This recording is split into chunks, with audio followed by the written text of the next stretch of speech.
இன்னைக்கு நம்ம பிரதி சமையலில் பார்க்க போகிற ரெசிபி ராகி வச்சு செய்யக்கூடிய இந்த இன்ஸ்டன்ட் தோசை தான். இது நல்ல கிறிஸ்பாக மொறுமொறுன்னு இருக்கும்.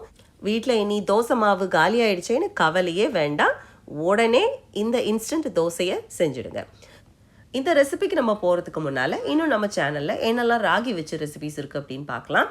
இது ராகியில் செய்யக்கூடிய இந்த பூரி, நம்ம கோதுமை பூரி போலே இருக்கும். ராகி ஆப்பம், ராகியில் இட்லி தோசை, இது 8 மணி நேரம் புளிக்க வச்சு செய்யக்கூடிய பஞ்சு போல் இருக்கக்கூடிய இட்லி, ராகியில் எப்படி சப்பாத்தி, ராகி இடியாப்பம், ராகியில் புட்டு, இந்த ரெசிபிஸ் எல்லாமே நம்ம சேனலில் இருக்குது. அப்போ இதெல்லாம் எங்கே இருக்குது அப்படின்னு பார்த்தீங்கன்னா, பிரேக்ஃபாஸ்ட் ரெசிபீஸ்னு ஒரு பிளேலிஸ்ட் போட்டு வச்சுருக்கேன். அந்த பிளேலிஸ்ட்டோட லிங்க் இந்த வீடியோ முடியும் போதும் நீங்கள் அதை என் ஸ்க்ரீன்லேயும் பார்ப்பீங்க.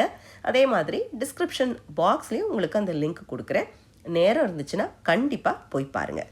சரி, இனி நம்ம இன்ஸ்டன்ட் தோசைக்கு என்னெல்லாம் பொருட்கள் தேவை அப்படின்னு பார்க்கலாம். இதுக்கு நான் ராகி மாவு, அரிசி மாவு, ரவை, இந்த ராகி மாவு எதையுமே நம்ம வறுக்க போகிறதில்ல.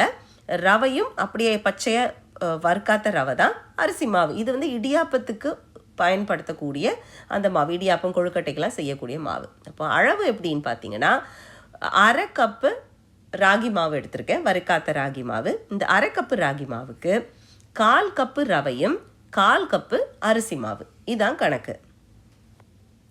அப்போ மொத்தம் நான் 1 கப்பு மாவு எடுத்திருக்கேன். 1/2 கப்பு ராகி மாவு, 1/4 கப்பு அரிசி மாவு, 1/4 கப்பு ரவை. இது கூட ஒரு 1/2 டீஸ்பூன் உப்பு போட்டுக்கோங்க. இனி இதெல்லாம் ஆப்ஷனல். உங்களுக்கு வெங்காயம், பச்சை மிளகாய், இஞ்சி, கருவேப்பிலை, கொத்தமல்லி இதெல்லாம் உங்களுக்கு தேவைன்னா போட்டுக்கோங்க, இல்லைன்னா வேண்டாம். இது எல்லாமே எக்ஸ்ட்ரா ஒரு டேஸ்ட்டுக்கும் ஒரு ஃப்ளேவருக்கும் சேர்க்குறது தான். இனி இது கூட நான் ஒரு 1/4 டீஸ்பூன் ஜீரகமும் சேர்த்துக்க போகிறேன்.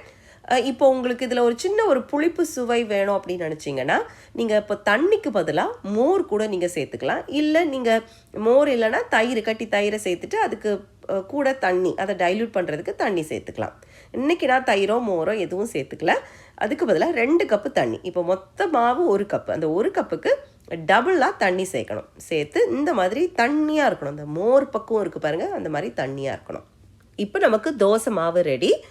இனி நம்ம கல்லை சூடு பண்ணிவிட்டு இந்த மாவை ஊற்ற வேண்டியதான். ஆனால் ஒவ்வொரு தோசை ஊற்றும் போதும் மாவை நல்லா கலக்கிக்கோங்க. ஏன்னா அடியில் போய் அந்த ரவை, அந்த ராகி மாவெல்லாம் தங்கிக்கும்.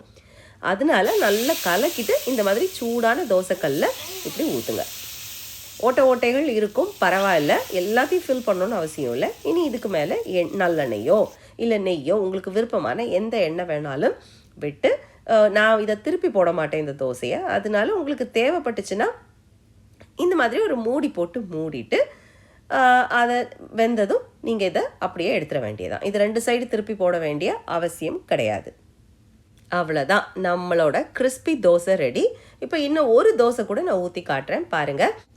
இப்போ நான் பயன்படுத்துகிறது நல்ல இரும்பு தோசைக்கல், காஸ்ட் அயர்ன் தோசைக்கல். இப்போ இதுக்கு பதிலாக நான்ஸ்டிக்லேயும் நீங்கள் செய்யலாம். நான்ஸ்டிக்லேயும் நல்லா வரும்.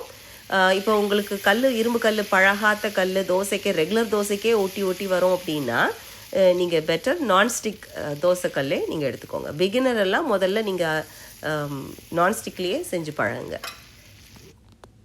முதல் 2 தோசையை தான் நான் மூடி போட்டு வேக வச்சேன். இப்போ இந்த தோசையெல்லாம் 3வது தோசையிலேருந்து மூடி இல்லாமலே தான் வேக வைக்கிறேன். நல்லா கிறிஸ்பாக க்ரன்ச்சியாக தான் வந்திருக்கு. இப்போ நான் எடுத்திருந்த அந்த 1 கப்பு மாவுக்கு 6, இதே அளவுக்கு 6 தோசை எனக்கு வந்துச்சு.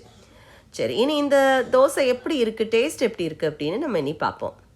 இந்த தோசைக்கு நல்ல கார சட்னி, தேங்காய் சட்னி, சாம்பார் எது தொட்டும் சாப்பிட்லாம், அருமையாக இருக்கும். பாருங்கள், நல்ல முறுமுறுன்னு இருக்குது. அதே மாதிரி இந்த தோசை செய்கிறதுக்கு நமக்கு பெருசாக ஒன்றும் நேரம் எடுக்கிறது இல்லை, 10 நிமிஷம்தான். அப்போ இந்த ரெசிபியை கண்டிப்பாக நீங்கள் ட்ரை பண்ணி பாருங்கள். அளவு ஞாபகம் வச்சுக்கோங்க.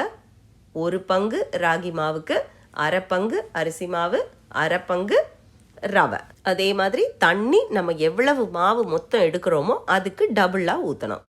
உப்பு போட மறந்துட வேண்டாம். அதே மாதிரி மற்ற பொருட்கள், மோரோ, வெங்காயமோ, கேரட்டோ இதெல்லாம் ஆப்ஷனல் தான். சரி, இவ்வளவு நேரம் பொறுமையாக பார்த்தவங்க எல்லாருக்கும் என்னுடைய மனமார்ந்த நன்றிகள். நேரம் இருந்துச்சுன்னா மறக்காமல் இந்த பிரேக்ஃபாஸ்ட் பிளேலிஸ்ட்டில் இருக்கக்கூடிய மற்ற ராகி ரெசிபீஸையும் ட்ரை பண்ணிவிட்டு உங்களுக்கு பிடிச்சதா, நல்லா வந்துச்சா, வரலையா அப்படின்றத கீழே காமெண்ட் செக்ஷனில் எங்களுக்கு மறக்காமல் சொல்லுங்கள். மீண்டும் உங்களை இன்னொரு வீடியோவில் சந்திக்கிறேன். அதுவரை நன்றி, வணக்கம்.